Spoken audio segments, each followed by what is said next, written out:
Ya.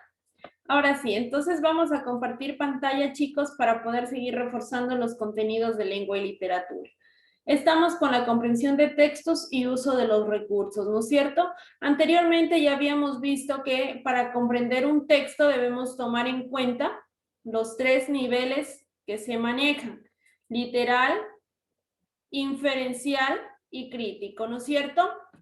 Y de acuerdo a eso, tratar de leer y lograr encontrar palabras claves para poder de esta manera interpretar.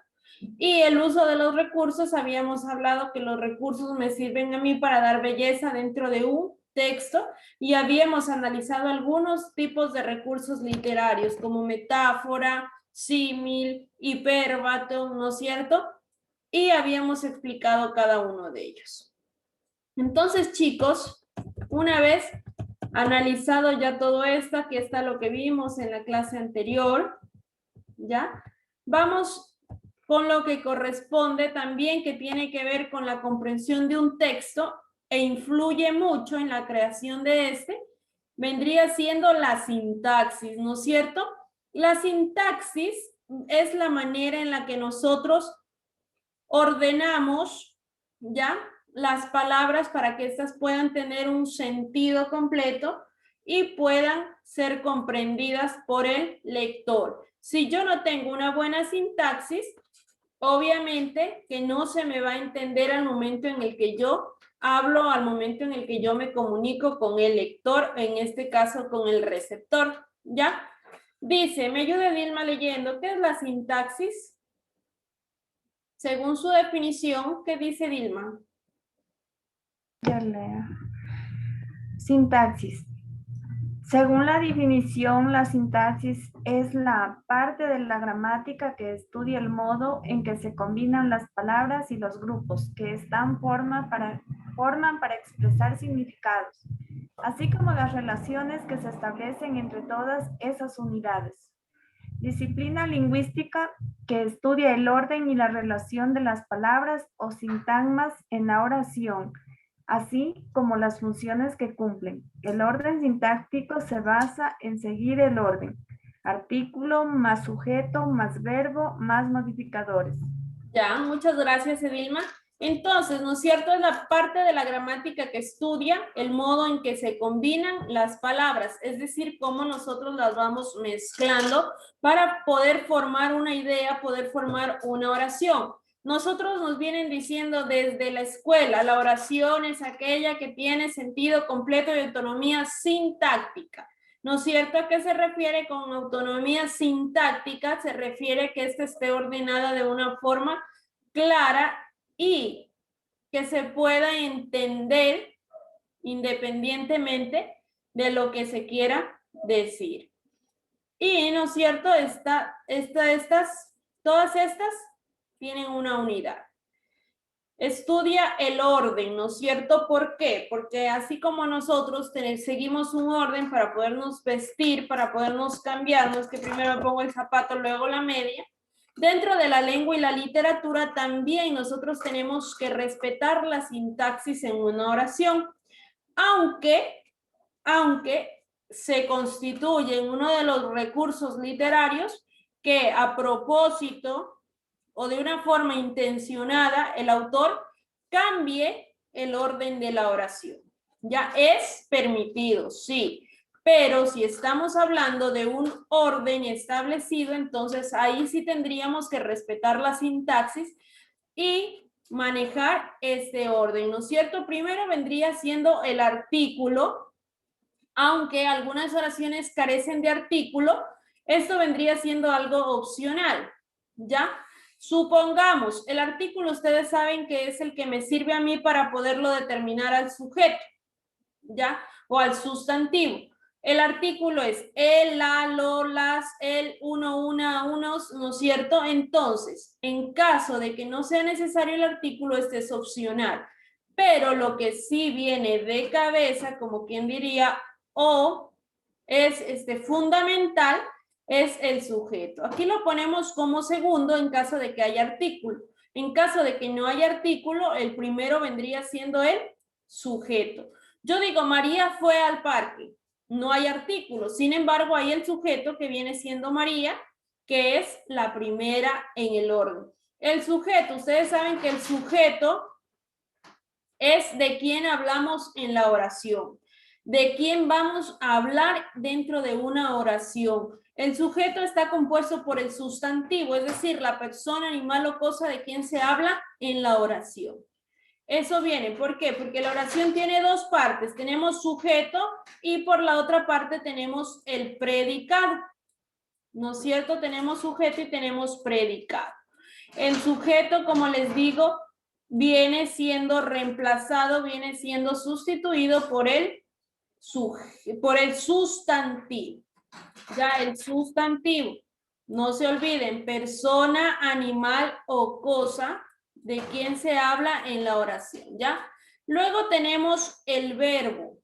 El verbo viene siendo la tercera parte, o de acuerdo al orden, el tercer complemento dentro de la oración. En caso de que no haya artículo, este viene siendo el segundo, ¿ya? Y por último tenemos los modificadores de la oración. Modificadores directos, modificadores indirectos. Ocupan el cuarto lugar en caso de que no haya artículo, el tercero. Ya espero que hasta aquí les quede claro. Y el modificador siempre viene siendo el predicado. Entonces hablamos de un sujeto y hablamos de un predicado. El sujeto como un sustantivo y el predicado como un modificador. El verbo, ya saben ustedes que es la acción, ¿ya? El verbo es la acción que ejecuta el sujeto o el sustantivo. ¿Tienen preguntas hasta aquí, chicos? ¿Estamos claros? Estamos claros en cuanto al orden de una oración, ¿no es cierto? Su artículo, sujeto, verbo y modificadores. El artículo es opcional. Ya y la sintaxis se encarga de analizar el orden en una oración. Entonces vamos con la siguiente. Sí, vamos a ponerlo en práctica en este caso. Vamos a leer. Dice, identifique la oración que se encuentra ordenada sintácticamente. Ya, escuchen bien. Se encuentra ordenada de forma sintáctica. Ya, aquí está el detalle.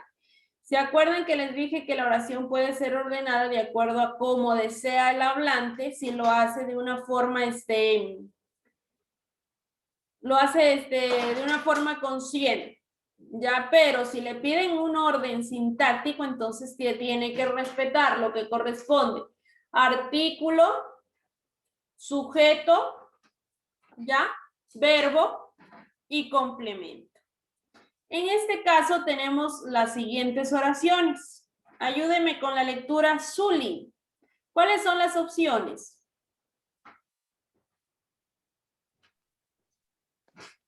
1. Se enfiló el buque lentamente hacia el horizonte. 2. Hacia el horizonte se enfiló el buque lentamente. 3. El buque se enfiló lentamente hacia el horizonte. 4. Lentamente se enfiló hacia el horizonte del buque. Ya. Muchas gracias, Zuli. Entonces, chicos, respetando el orden, vamos descartando. Si vamos por descarte, aquí no hay artículo. Si se dan cuenta aquí, ¿cuál está primero? ¿Qué es esto? C. ¿Qué es? ¿Qué es? Artículo, sujeto, verbo, complemento, modificador. ¿Qué es?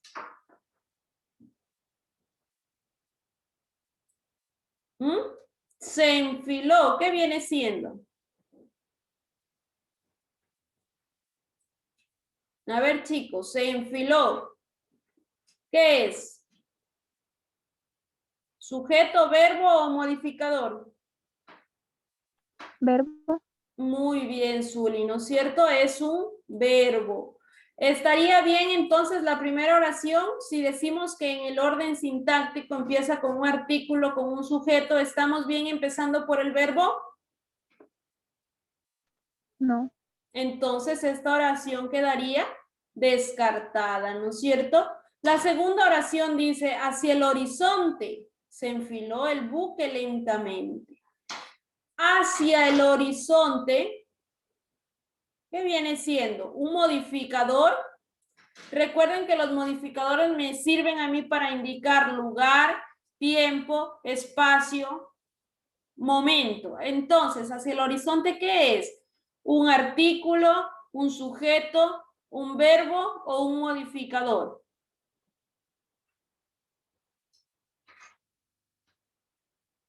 Hacia el horizonte, ¿qué es?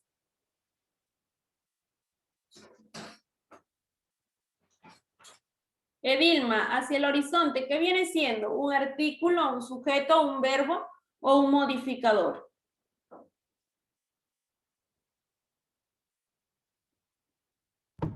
Dicen un modificador. Perfecto. Esto viene siendo un modificador. ¿Por qué? Porque me está indicando hacia dónde fue el buque, ¿no es cierto? Es un modificador. Dice que ha ido hacia el horizonte, se enfiló el buque lentamente. Entonces, esta oración sintácticamente está mal también. ¿Por qué? Porque no empieza con un artículo, con un sujeto o un sustantivo. 3. El buque se enfiló lentamente hacia el horizonte. ¿El buque qué es? ¿Qué es el buque? ¿El artículo? Él es un artículo, muy bien. Él es un artículo y buque viene siendo un sustantivo, ¿no es cierto? Es un sustantivo común, es una cosa. Recuerden que el sustantivo y el sujeto van de la mano. ¿Ya? El buque es un sustantivo común, ¿no es cierto? Persona, animal, cosa de quien se habla en la oración. En este caso viene siendo el sujeto, entonces esta oración puede ser, vamos con la última que dice, lentamente se enfiló hacia el horizonte el buque. ¿Estará bien esta última oración? ¿Está bien, sí o no? No, listen. No, muy bien, Magali. No está bien, ¿por qué? Porque empieza también con un modificador que nos está diciendo el tiempo en el que se deslizó el buque, ¿no es cierto? Entonces tomemos en cuenta, chicos, modificador de tiempo, espacio, lugar, existen, ¿sí? Y si nos dice que la oración ordenada de forma sintáctica empieza con el artículo, con el sujeto, entonces la respuesta correcta, ¿cuál sería, Adrián Jiménez? La respuesta sería la tercera. El buque se infiló lentamente hacia el horizonte. Muy bien, ¿no es cierto? Entonces la respuesta correcta vendría siendo la tercera. ¿Por qué? Porque empieza de acuerdo al orden sintáctico. ¿Cuál es el orden sintáctico, Adrián? Es artículo más sujeto más verbo más modificador. Artículo, sujeto, verbo y modificador. Si se dan cuenta, miren, artículo el, buque, sujeto, sustantivo, se enfiló, viene siendo un verbo, y lentamente hacia el horizonte un modificador de tiempo y lugar. Nos dice que fue lentamente y se dirigió hacia el horizonte, ¿no es cierto? Entonces, chicos, ¿estamos claros con esto? Vamos con la siguiente pregunta. Dice, ordene sintácticamente, ya está la clave, ordene sintácticamente los elementos para formar una oración. Yo les leo los elementos y voluntariamente espero la respuesta de parte de ustedes. Dice, impartieron una clase muchos deportistas para estudiantes de atletismo de alto rendimiento.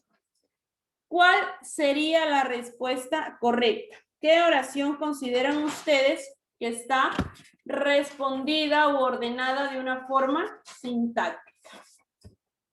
A ver, chicos, los escucho. Vayan observando ustedes. Les doy tiempito para que observen y se den cuenta. ¿Cuál consideran ustedes que va ordenada?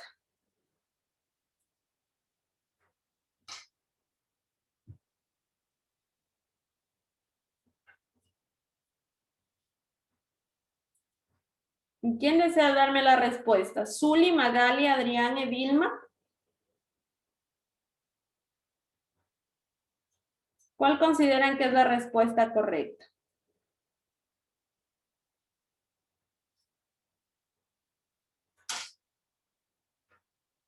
Listen, para mí parece que la 2. Ya. La 2 dice Magali. ¿Por qué Magali dices que es la respuesta 2? Porque ahí se forma la oración. Así que dice, muchos deportistas impartieron una clase de atletismo para estudiantes. Ya.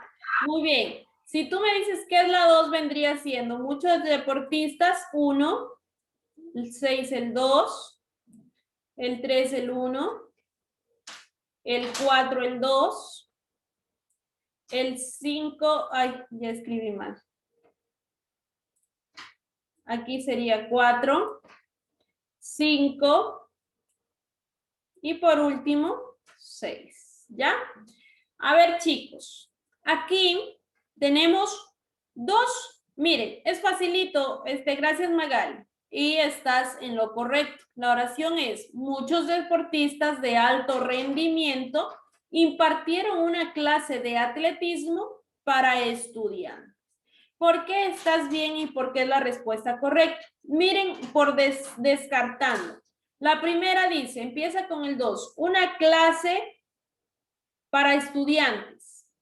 Ya, no está, una clase para estudiantes de atletismo impartieron de alto rendimiento muchos deportistas. ¿Sí se dan cuenta? No tiene sentido, chicos. No tiene sentido, a pesar de que empieza con un artículo y un sustantivo, no tiene sentido. ¿Ya? La segunda tiene sentido. La otra dice 4. Para estudiantes, no puede empezar jamás. Esta está descartada. Esta la podríamos estar pensando.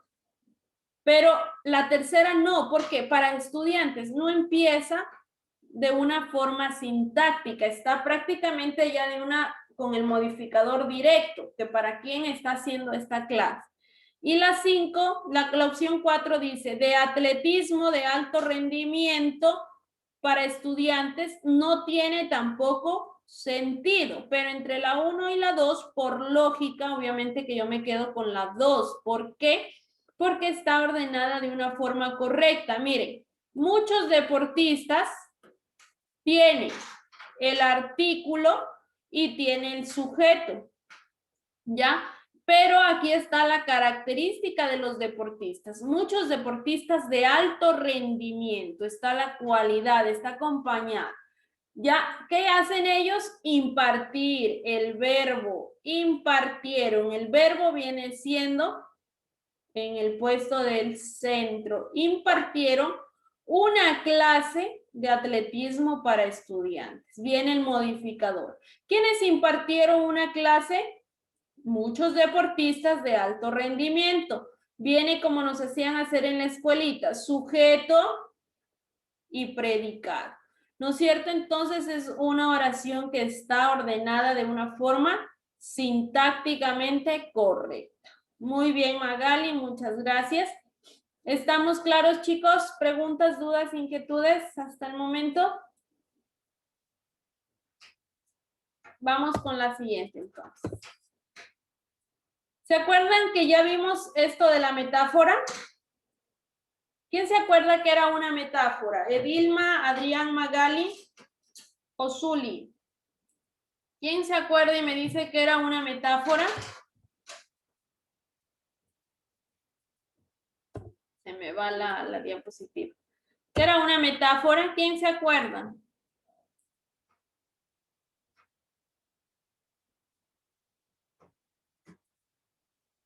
¿No? A ver, vamos a recordar entonces, chicos. Una metáfora consistía en transportar una palabra de una significación propia a otra. Es decir, reemplazar una cosa por otra que cree belleza. ¿Ya? Yo les decía el algodón del cielo. ¿A qué me estaré refiriendo cuando digo el algodón del cielo? A ver, ¿a qué me refiero cuando digo el algodón del cielo? ¿Será que en el cielo hay algodón? A las nubes, puede ser. A las nubes, efectivamente. Cuando yo digo el algodón del cielo, me refiero a las nubes y estoy metaforizando. Es decir, haciendo algo bello, reemplazándolo por un término común. ¿Ya? Si es que yo les digo a ustedes los luceros de tu cara, ¿será que ustedes andan con 2 luceros en la cara o a qué me refiero? A los ojos. A los ojos. Eso es una metáfora, chicos. La metáfora es una comparación, ¿sí? La metáfora es una comparación que reemplaza a un término, reemplaza a una palabra por otro que tal vez viene creando o viene siendo belleza dentro de un texto al momento de yo comunicar algo. Ya entonces, esto es una metáfora. Dice, identifique el atributo del elemento, verán, el atributo del elemento metaforizado que se encuentra señalado con negrita. El elemento que se encuentra señalado con negrita es velo, ¿ya? Vamos a ver qué atributo le dan al velo específicamente. Dice, ponte medias de alga, collar de coral, un velo de espumas, zapatos de sal. Canta las campanas en medio del mar. Novia presumida, tarde llegarás. Date prisa, hermosa. Vamos a danzar, que los peces rojos comenzaron ya. Miren, medias de alga, también está metaforizando, está comparando. Collar de coral, ya. Velo de espuma. ¿A qué se refiere, chicos? ¿Cómo es la espuma? ¿Cómo es la espuma, chicos? Blanca, la 1, blanco. Si se dan cuenta, miren, aquí dice blanco, las opciones son blanco, tardío, sonoro y rojo. Pero viene acompañada de otra palabrita, no viene solamente velo, sino que también dice velo de espumas.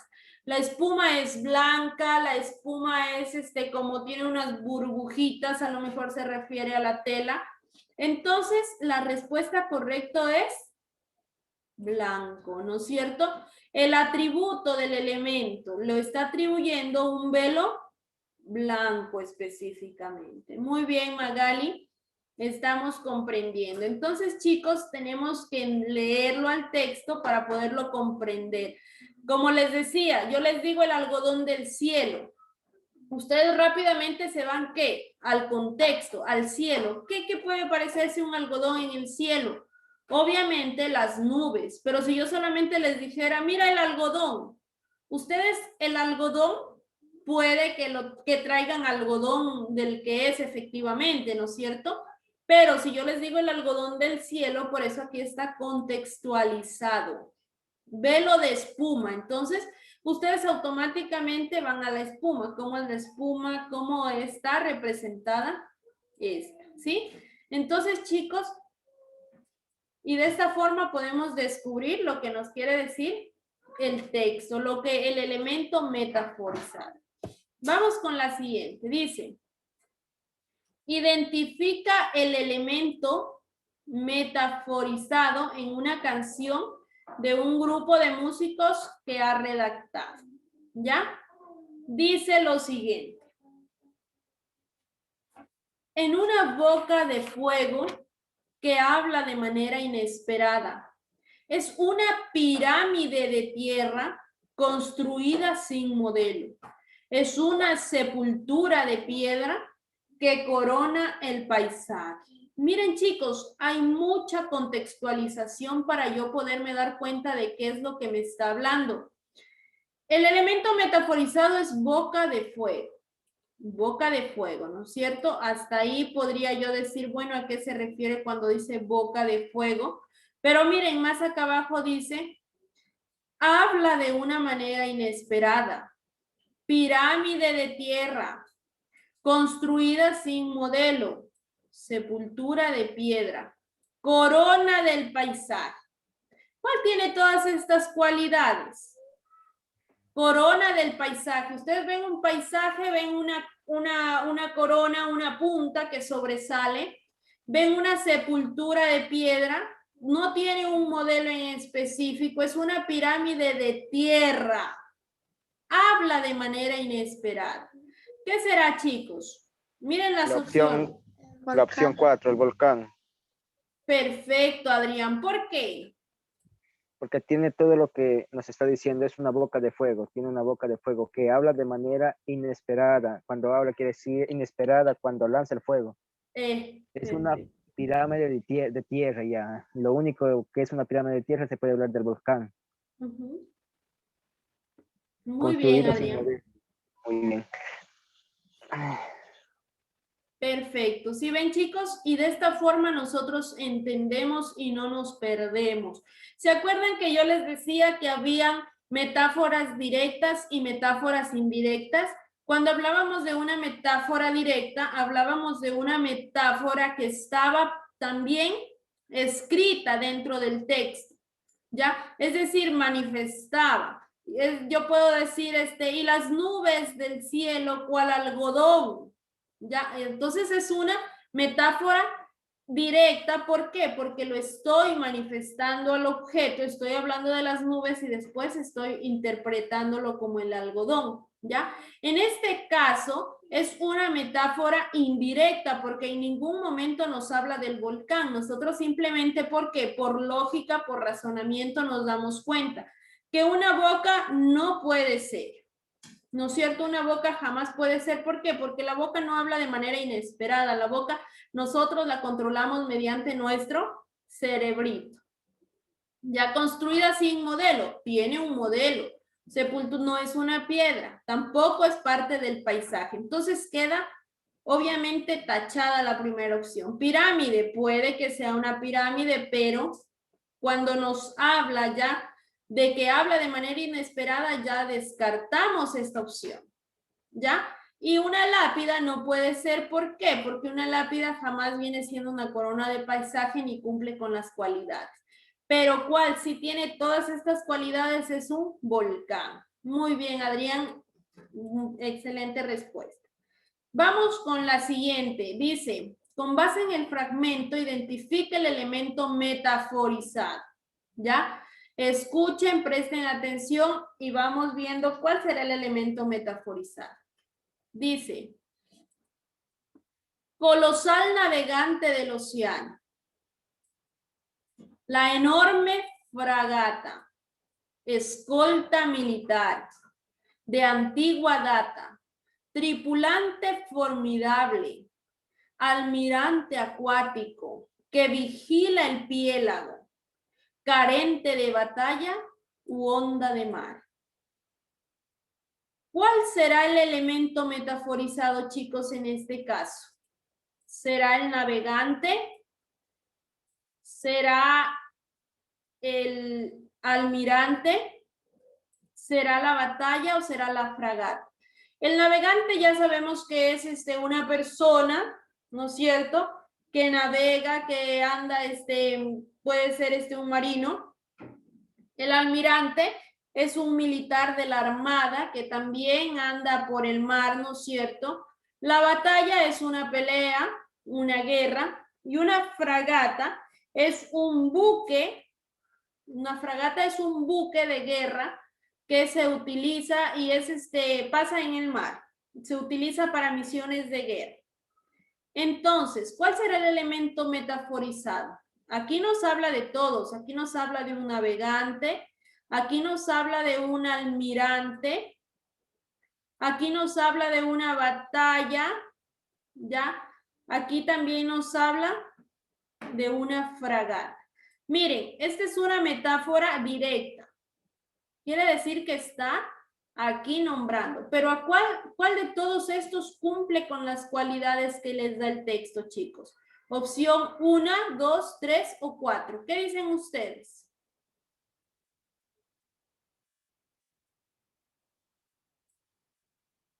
¿Cuál será la respuesta correcta? 1, 2, 3 o 4.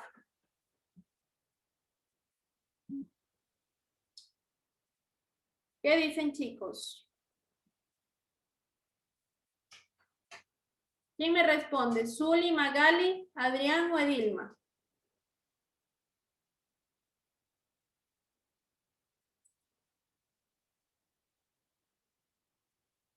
A ver, voluntariamente, ¿quién me responde?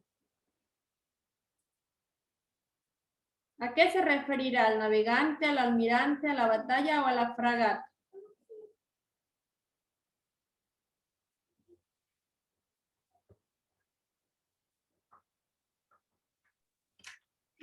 Tal vez la 4, listen. No sé. La 4. ¿Ya por qué, Magali, la 4? Porque dice colosal navegante del océano, y si dice que la fragata es un barco, así, entonces, yo así lo entiendo, cosa que Sí. pasa en el océano. De hecho, está muy bien, Magali. La respuesta correcta es la fragata, chicos. ¿Por qué? Miren, aquí me nombra el navegante, la fragata, el almirante y a la batalla. Pero la respuesta correcta es la fragata. ¿Por qué? Porque la fragata es un buque de guerra, ¿ya? Entonces es un colosal navegante del océano. Él pasa en el océano, él pasa navegando ahí tranquilo, nadie lo mueve, ¿no es cierto? La enorme fragata, miren, aquí ya nos da la respuesta. Dice, escolta militar de antigua data. ¿Por qué un escolta? ¿Por qué? Porque por el buque, los militares cuando van a guerra, se escoltan, o sea, es prácticamente su escudo. Tripulante formidable, un buque es majestuoso, ¿no es cierto? Almirante acuático, es decir, nosotros lo podemos admirar, pasa él en el agua. Que vigile el piélago, carente de batalla u onda de mar. Pero él no es quien batalla, pero sí es el instrumento que utilizan para batallar. Entonces, la respuesta correcta es fragata. Muy bien, Magali, ¿verdad? ¿Por qué? Por las cualidades que se le está atribuyendo. Entonces, chicos, esto en cuanto a la metáfora. Vamos con otro último ejercicio sobre el elemento metaforizado. Ya, a ver. Dice, este está más facilito y es un poquito más sencillo de poderlo entender. Identifique el elemento al que hace referencia la metáfora marcada en negrita. Vamos a tomar en cuenta. Ustedes siempre, chicos, que les diga lo marcado en negrita, vayan primero a lo marcado en negrita y analicen su contexto, lo que está antes y lo que está después, si es que ustedes no lo entienden a simple vista, ¿ya? Miren, gotas de diamante, ¿serán aguaceros, serán lágrimas, serán diluvios o serán tempestades? Vamos a ver. Ayúdeme con la lectura, Edilma. Identifica el elemento al que hace referencia la metáfora marcada en negrita. Un hidalgo caballero contra molinos de viento, su gesta heroica libraba. Tal era su furia con los gigantes que a pesar del aguacero diluvio incesante, él decidió, su batalla no dejaba. A lo lejos Dulcinea del Toboso, dolida por el peligro de su amado, en gotas de diamantes, su historia ha transformado tempestades y maldades que aplacan soledades. Ya, muy bien, chicos, ¿no es cierto lo que les decía? Vamos por el contexto. Miren, esto último es lo que a nosotros nos corresponde analizar. Dice, a lo lejos Dulcinea del Toboso, dolida por el peligro de su amado. En gotas de diamantes, su historia transformada. Hasta aquí a nosotros nos ayuda a analizar y a ver a qué se puede referir la metáfora, el elemento metaforizado. Dice su historia transformada en gotas de diamantes. ¿Qué será? ¿Que su historia la transformó en aguaceros, en lágrimas, en diluvios o en tempestades? ¿Qué dicen ustedes, chicos? En lágrimas. En lágrimas, ¿no es cierto? Vienen siendo gotas de diamantes. ¿Por qué? Porque las lágrimas están representadas por gotas, ¿no es cierto? Es que cae de nuestros ojos. Entonces, para hacer la belleza, para hacer el uso del recurso literario, hace que estas lágrimas sean reemplazadas como gotas de diamantes, ¿no es cierto? Entonces, chicos, este es el elemento metaforizado en este texto. ¿Ya? Vamos con lo siguiente. Hasta aquí terminamos esto que corresponde a la comprensión de textos y los usos de recursos.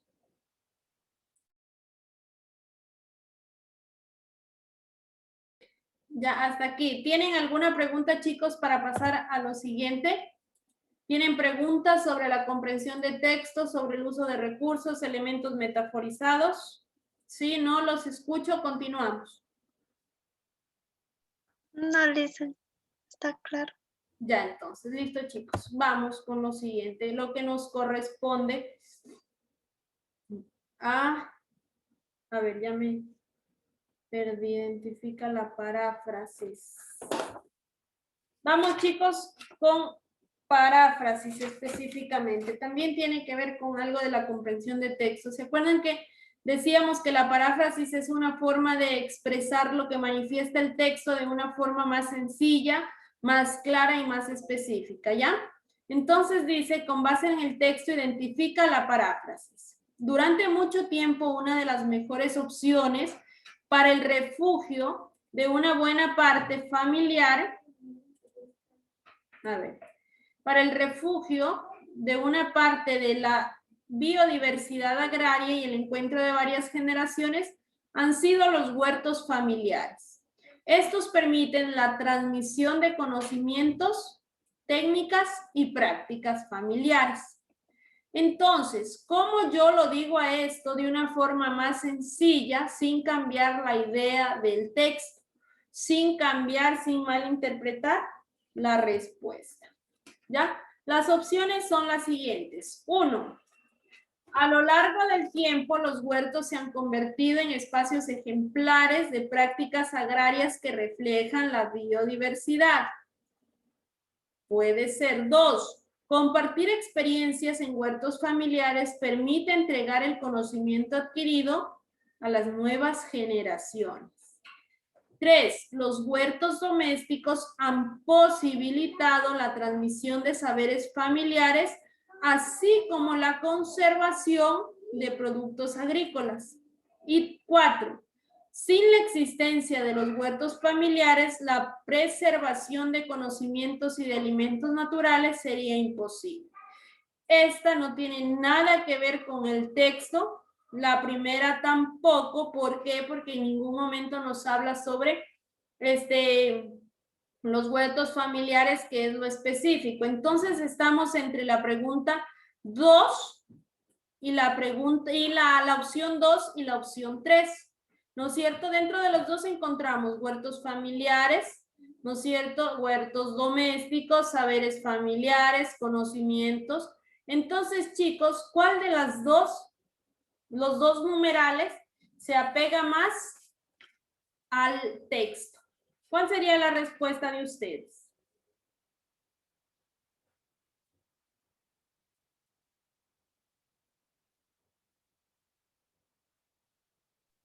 La 3. ¿Ya? ¿Por qué? Porque ahí habla de los huertos familiares y en la 2 dice que les adquiere el conocimiento a nuevas generaciones y arriba en la lectura no dice eso. ¿No es cierto? Entonces, la respuesta correcta es la 3. ¿Por qué? Porque es la que está más pegada a lo que manifiesta el texto en la parte superior. Los huertos domésticos han posibilitado la transmisión de saberes familiares, así como la conservación de productos agrícolas. Aquí está lo clave, conservación de productos agrícolas, ¿no es cierto? Entonces, chicos,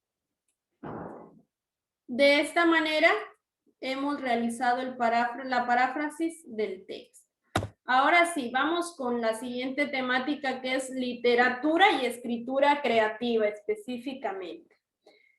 Cuando nosotros hablamos de literatura, hablamos de textos, hablamos de de obras literarias, ¿no es cierto? Hablamos de libros, hablamos de creación literaria, obviamente. Y entonces, chicos, es un tema un poquito complejo. ¿Por qué? Porque esto de la literatura depende del conocimiento que tiene cada uno sobre las obras literarias. Lo que ustedes han venido analizando, han venido leyendo en el transcurso de su educación, ¿ya? Entonces, vamos a empezar con lo que corresponden a las corrientes literarias, ¿ya? Ustedes saben que al igual que como ha evolucionado la moda, también ha evolucionado la literatura. Nosotros, si nos ponemos a comparar la literatura de antes con la literatura actual, esto ha evolucionado, esto ha tenido cambios, ha ido mejorando. Además que la literatura también evoluciona y la literatura sobresale con el cambio de la sociedad, ¿ya? Cada que ocurre un acontecimiento, la literatura también cambia, la literatura varía. Es por eso que empezamos con la literatura clásica, la literatura de Homero, la literatura de Virgilio, ¿ya? Entonces, esto era literatura clásica antes, denominado el clasicismo, donde nos hablaban de mitos, nos trataban de dar la explicación sobre el origen del universo. ¿Por qué? Porque el ser humano ha sido curioso desde un principio y siempre ha tratado de explicarse el porqué de las cosas. Entonces, estos filósofos lo que trataban de explicarnos era el origen del universo. ¿Mediante qué? Mediante mitos, mediante leyendas, mediante historias que tal vez eran un poco absurdas, pero en ese momento nos daban respuestas a las inquietudes que nosotros teníamos, ¿ya? Luego de esto, ya el ser humano empieza a tener un poquito más de lógica, de observar cómo es que son las cosas, entonces se crea lo que es el romanticismo, ¿ya? El romanticismo como una corriente en contra del racionalismo. Es decir, el racionalismo trataba de explicar las cosas tal y como son. Surge el romanticismo como una reacción, porque estos movimientos se van creando de acuerdo a reacciones literarias, ¿no es cierto? Surge el romanticismo como una reacción a ese racionalismo. ¿Por qué? Porque se supone que para el romance, para el romanticismo, la razón no tiene lógica, ¿no es cierto? Todo se trata sobre sentimientos.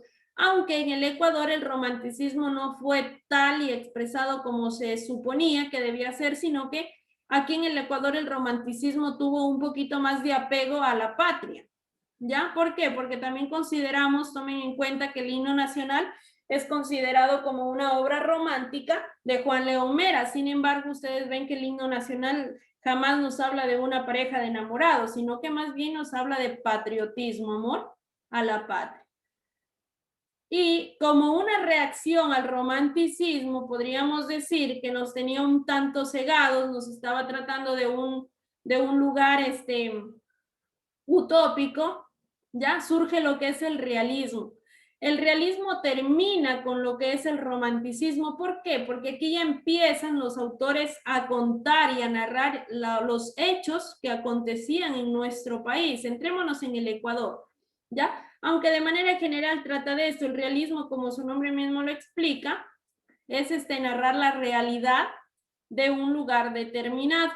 En este caso, nosotros, dentro del realismo, Jorge Casa, ¿no es cierto? Luisa Martínez, entonces, pareja Díez Canseco, que nos hablan de qué? De cómo sufrían nuestros indios, cómo eran explotados por los españoles. Luego viene el naturalismo, un estilo un poco más artístico, ¿no es cierto?, basados en reproducir la realidad, pero ya con una objetividad, un tema más sublime, un tema más vulgar. O sea, aquí dentro del naturalismo nos hablan a nosotros, o sea, en los textos naturalistas, ustedes ven diálogos entre el indio, el cholo, el montubio, pero así sea que tengan que escribir las malas palabras como ellos se expresan, pues eso era lo que hacían. Por eso hablamos de que era un poco más vulgar. Trataban de expresar lo que manifestaba serían los personajes, pero de una forma clara, sin querer tapar lo que correspondía, ¿ya? Y como una reacción, como ya les digo, todo es una reacción surge también el parnasianismo, ¿ya? Un movimiento francés, ustedes saben que los franceses tienen prácticamente, como quien dice, una vida utópica, una vida idealizada, llena de subjetivismo, ¿no es cierto? Entonces, viene vuelta el parnasianismo, ya estaban cansados de este realismo, de este naturalismo, y querían volver, como quien dice, a ser un poco subjetivos, a creer que el mundo podría convertirse en algún momento en algo utópico, es decir, algo maravilloso, algo idealizado, ¿ya? Y como reacción al parnasianismo surge el simbolismo, ¿ya? Movimiento que se vincula específicamente con los orígenes del simbolismo, ¿ya? Tiene sus orígenes en movimientos de pintores, poetas y la literatura. Simbolizar lo que se estaba observando, lo que se manifestaba en ese momento. Luego surge lo que es el modernismo, ¿ya? Que ya es un poquito literatura refinada, literatura narcisista, literatura aristocrática, tiene que ver ya con un poco de la estética, ya empezamos que la métrica, que la lírica, que la rima, la poesía, entonces eso es el modernismo, ya que los cuartetos, entonces manifiestan ya nuevas interpretaciones al momento de escribir y era un poquito más moderna la escritura en la literatura.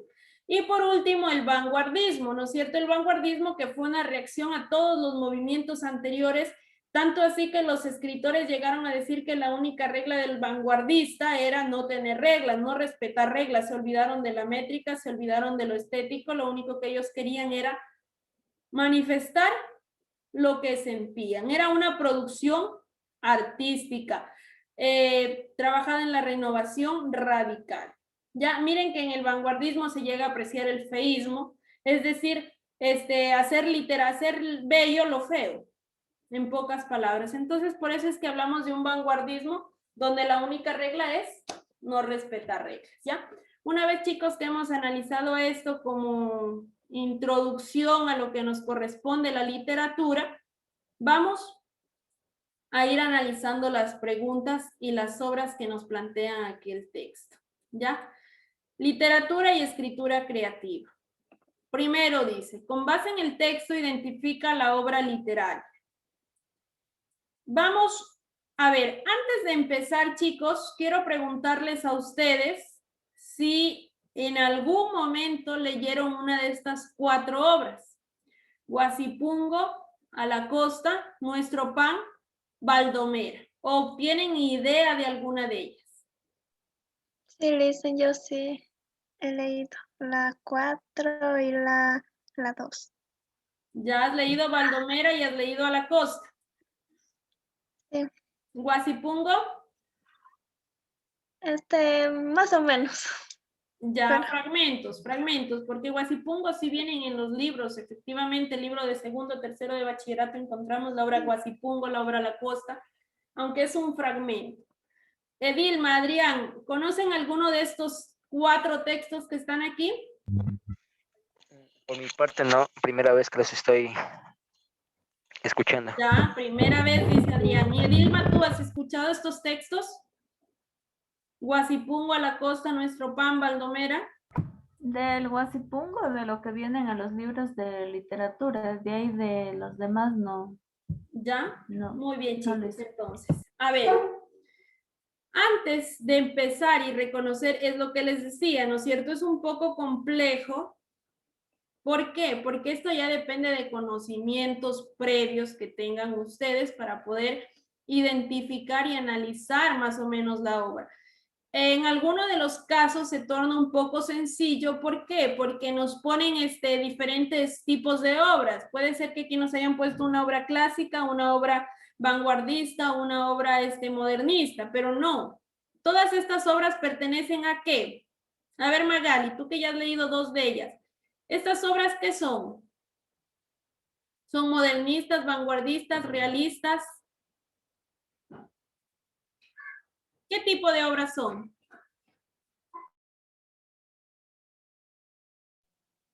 No sabría decirle, Listen. Ah, ya, en cuanto a corriente literaria no las identifica.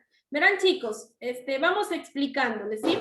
Estas 4 obras son realistas, ¿ya? Dentro de estas 4 obras, aunque Baldomera tiene un tanto de naturalismo, ya la Baldomera es un poco naturalista, ¿por qué? Por su origen, porque habla de una prostituta, ¿no es cierto? Prácticamente la historia que ella vive, que anda con un hombre, otro hombre, se dedica a las borracheras, entonces es un tanto naturalista por el lenguaje que utiliza, la podríamos considerar de esa forma. Pero Guasipungo, A la Costa y Nuestro Pan son obras realistas, ¿ya? Ya dijimos, el realismo como tal, como su nombre mismo lo dice, trata de explicar la realidad tal cual por la que atravesaba nuestro país, ya el realismo ecuatoriano, la explotación del indio, del indígena, del cholo, del montubio, ¿ya? ¿Quiénes los explotaban? Los terratenientes, los que tenían el poder, ¿ya? También los españoles, ¿no es cierto? Entonces, chicos, la primera obra, Guasipungo, Lata específicamente nos narra la historia de los guasipungueros, la lucha del indio contra el terrateniente con la finalidad de poder rescatar sus guasipungos, es decir, sus tierras, lo que ellos habían trabajado. ¿Por qué? Porque prácticamente ellos eran quienes trabajaban esas tierras, quienes sacaban, les sacaban provecho y quienes las utilizaban, quienes se beneficiaban eran los terratenientes. ¿Ya? Eso es Guasipungo específicamente. Una manifestación de luchas de clases, era la lucha entre la sierra ecuatoriana con los indios, ¿ya? Un indio acosador. Entonces prácticamente era la lucha que ellos querían para poder hacer que les devuelvan sus guasipungos, sus tierras. A la costa, por otro lado, esta es una obra de Luis A. Martínez, ¿ya? Que trata sobre la migración que tenían que hacer de la sierra a la costa con la finalidad de poder encontrar un mejor trabajo, una forma de vida. Trata también de una relación amorosa entre 2 jóvenes que se separan porque él se va en busca de un trabajo, una mejor vida. Ya a la costa, es sobre la migración específicamente. Nuestro pan, como el título mismo lo dice y hablando de una forma ligera, habla sobre la cosecha de arroz, ¿ya? Dentro de Nuestro Pan, es de Enrique Gil Gilbert, nos cuenta las experiencias de los llaneros y los terratenientes que tienen en los cultivos del arroz, ¿ya? Dentro de esto se desarrollan historias de amor, de desamor, ya, pero específicamente habla sobre los cultivos de arroz que se daban en esos lugares.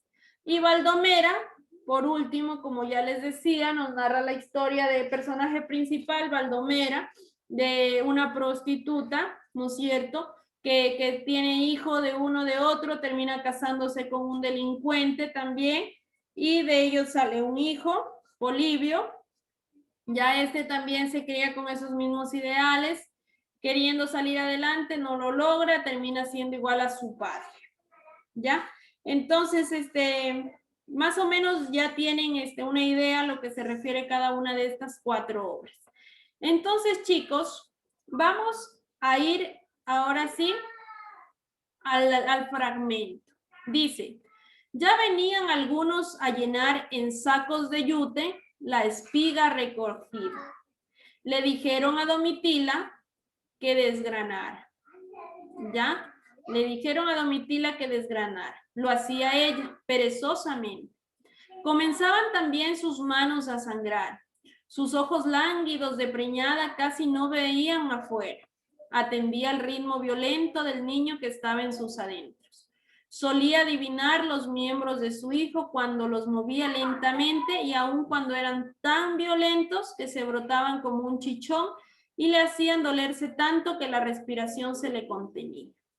En su dura tarea, con sus manos sangrantes, desfallecía. Todavía eran los tiempos en los que se desayunaba con agua de hierba luisa y el almuerzo y la merienda solo se comía plátano, arroz y café. A ella le daban de vez en cuando un poco de carne salada traída de Guayaquil y la guardaba 2 o 3 días. Entonces, chicos, tenemos aquí un término clave, algo específico. Espiga recogida. ¿A qué obra creen ustedes que pertenece ya una vez que se les ha explicado un poquito de cada una debido al tiempo que tenemos? ¿Cuál creen ustedes que es la respuesta correcta? 1, 2, 3 o 4. Es que ahí está clarito por lo que dice de la espiga recogida. Perfectamente, ¿no es cierto? Entonces, chicos, la obra se refiere a la de Nuestro Pan de Enrique Gil Gilbert, un escritor realista. ¿Sí se dan cuenta cuáles son las características del realismo para los chicos que recién están escuchando este término? El realismo trata sobre la explicación real de cómo son las cosas, cómo vivían en ese entonces la gente del pueblo, ¿verdad? Y aquí, como ya dijo Magali, está clarísima la respuesta, pero si es que ustedes conocen al momento en el que leen la espiga recogida, ya saben a lo que se refiere. ¿Por qué? Porque en las otras no trata sobre la misma temática. En los cuando se habla de Guasipungo siempre van a encontrar los guasipungueros, van a encontrar el indio, Cuando hable de a la costa, van a encontrar montubios, ¿ya? Entonces, más o menos guíense en eso, en términos claves, o por lo menos, chicos, procuren buscar los personajes de estas obras. Aquí ya sabemos, Domitila, en la única obra que aparece es en Nuestro Pan, ¿ya? Y en Baldomera, cuando ustedes hablen, escuchen que diga por aquí Baldomera como autora, como personaje, no como autor, como personaje, o lean una historia narrada así más o menos como la vida de una prostituta, ya saben a lo que se refiere. ¿Ya? Entonces traten de buscar eso, chicos, palabras claves, porque decir que a estas alturas van a ponerse a leer todos los libros es imposible. ¿Ya? Traten de buscar personajes, fragmentos más o menos a lo que se refiere cada una de estas obras. Vamos con lo siguiente, ¿ya? Literatura clásica. Con base en el texto identifique la obra literaria a la que pertenece. Ahora, nuevamente les pregunto, chicos, ¿en algún momento han escuchado o han leído fragmentos de estas 4 obras? La Ilíada, la Eneida, la Odisea y la Orestiada. Sí, Lisa, yo sí. No enteras, pero sí, más o menos. Las obras enteras son a manera de un diccionario. Son bastante extensas. E incluso hasta las películas son de 2 horas y media, 3 horas, ya 3 horas y media. Entonces, chicos, son obras bastante extensas, pero tenemos más o menos una idea, ¿no es cierto?, de lo que trata cada una de ellas. Aquí tenemos 2 obras de Homero, el reconocido filósofo griego, ¿no es cierto?, que empieza con esto de la literatura. Las obras de Homero son la Ilíada y la Odisea. La Eneida viene siendo una obra de Virgilio, y la Orestiada también es una obra de Esquilo, ¿ya? Esquilo. Esta obra como que no tiene mucha relevancia, pero igualmente la han tomado en cuenta. De aquí las que son consideradas como literatura clásica como tal y han sido reconocidas es la Ilíada, la Eneida y la Odisea. Ya también tenemos la Divina Comedia de Dante Alighieri, pero eso todavía no nos han preguntado. Entonces, chicos, la Ilíada específicamente trata sobre la historia de ¿qué? De los aqueos, ¿no es cierto? Es el poema épico que trata sobre el asedio de la ciudad de Troya por los aqueos. También dentro de la Ilíada tenemos la reconocida guerra de Troya, ¿no es cierto? ¿Por qué? Porque se supone que París rapta a Helena, ¿verdad? Rey de esposa del rey Menelao, es decir, el rey de los aqueos, príncipe troyano, y París es un príncipe troyano. Entonces estamos hablando de 2 ciudades totalmente opuestas, los aqueos y los troyanos, que se enfrentan supuestamente. ¿Por qué? Porque Paris se la fue llevando a Helena, aunque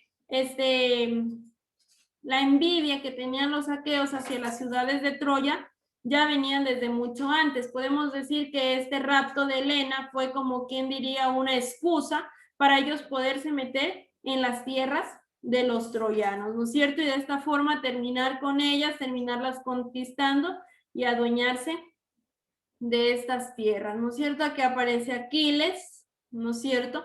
Ya son otras leyendas también que salen de las dos, o sea, podemos decir que la Ilíada y la Odisea son las obras madres para que a partir de esas se desprendan un sinnúmero de historias y de mitos. ¿Por qué? Porque si hablamos de Aquiles ya hablamos de otro mito, ¿no es cierto? El talón de Aquiles, cómo es que ocurre, qué es lo que pasa.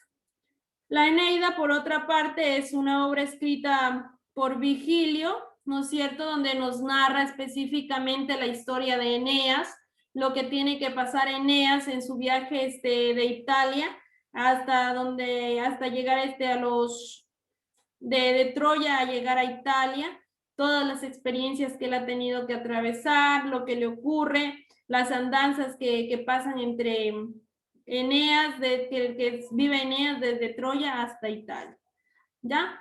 La Odisea también es otra obra que nos cuenta las peripecias de Ulises, ¿no es cierto? Odiseo también denominado, para poder volver a Ítaca. Él viaja al inframundo. Aquí en la Odisea nos relata un sinnúmero de mitos, las sirenas, ¿no es cierto?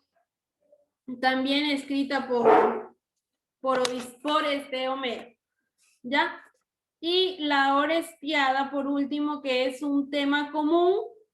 El tema común aquí es la sangre que se rescata, o sea, se trata de hacer justicia sobre la sangre derramada. Dentro de la Orestiada nos trata sobre la muerte de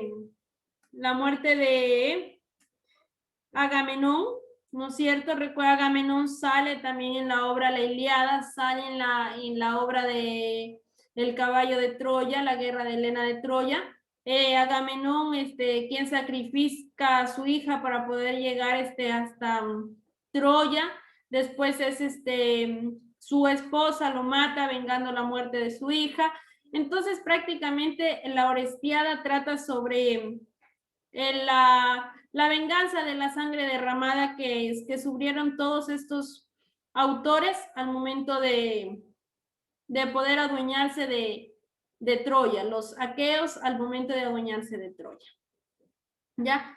Entonces, chicos, una vez explicado estas 4 obras, que les hago la misma recomendación, procuren, aunque los autores, los personajes van a coincidir tanto en la Ilíada, en la Odisea y en la Orestiada, los personajes van a ser igualmente los aqueos, los troyanos, Aquiles, Paris, Menelao, y bueno, aunque en la Odisea no aparecen mucho ellos porque aquí ya más es de Ulises, más bien entre la Ilíada y la Orestiada tienen cierta similitud en cuanto a sus personajes. En la Odisea ya son diferentes.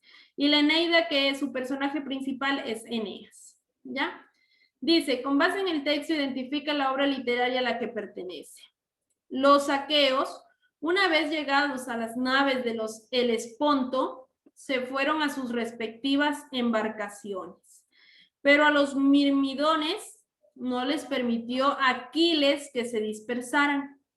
Y puesto en medio de los belicosos compañeros les dijo, mirmidones de rápidos corceles, mis compañeros amados, no desatemos del yugo a los corceles, acerquémonos con ellos y los carros a Patrón.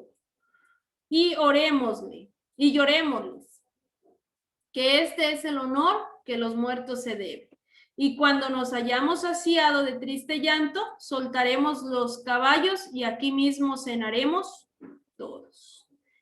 Entonces, chicos, ¿a qué obra puede pertenecer este fragmento? Puede ser a la Ilíada, a la Eneida no, porque en ningún momento nos lo nombra a Eneos, ni tampoco nos relata sobre la historia de que él viene de Troya y hasta llegar a Italia, no nos toca ninguno de esos 2 lugares. La Odisea tampoco, ¿Por qué? Porque no nos narra nada de Ulises, no nos narra ninguna peripecia que hayan tenido que pasar hasta llegar al inframundo. Y la Orestiada puede ser porque hay aqueos, ¿no es cierto? Hay aqueos y tiene cierta similitud. Entonces, por descarte sale la 2 y la 3. Entre la 1 y la 4, ¿cuál consideran ustedes que pueda ser la respuesta correcta, chicos? Es la 1. La 1, la Ilíada. ¿Por qué? Porque dentro de la Ilíada nos lo nombra a Patroclo, ¿ya?